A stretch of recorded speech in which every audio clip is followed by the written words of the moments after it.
Οι πρώτοι άνθρωποι που έκαναν τις ζωγραφιές πάνω στο βράχο έβλεπαν τον βράχο σαν το πέπλο μέσα από το οποίο περνούσαν στη σπηλιά και στο μυαλό της φύσης.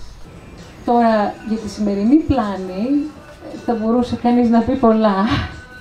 Εγώ παρατηρώ ίσως ότι δεν έχει συνείδηση του εαυτού της. Και αυτό είναι το πιο δύσκολο.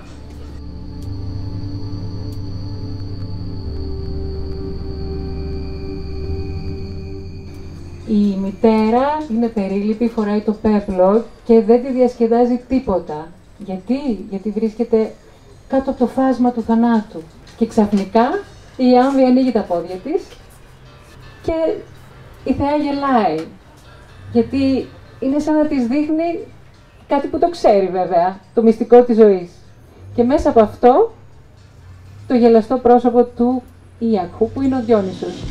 Το κτέμι μοιάζει με το άρωτρο όταν αυτό χτενίζει τη γη για να δεχτεί το σπόρο, ενώ στα χέρια της θεάς Δήμητρας θα κτένιζε την ξανθή στολισμένη μιστάχια κόμη της που σαν την ανθισμένη γη θα έλαμπε χρυσή κάτω από τον ήλιο.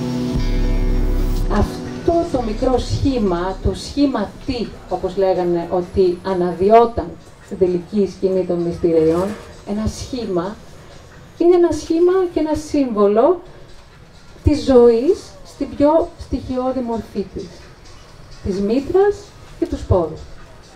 Η απόλυτη σιωπή απέναντι στο πιο ταπεινό παράγωγο αυτής της συνέβρεσης και συνεργασίας ανθρώπου και φύσης, που είναι το στάχι.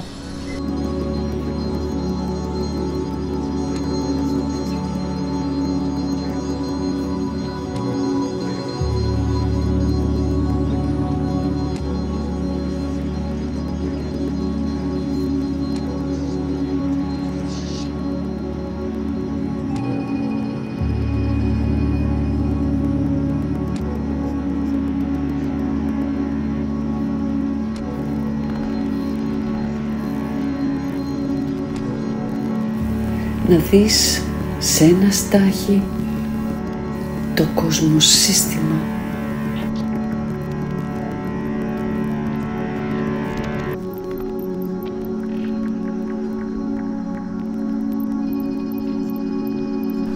Αν θέλεις την άποψή μου, θα έπρεπε να είχαμε έρθει όλοι εδώ περπατώντας.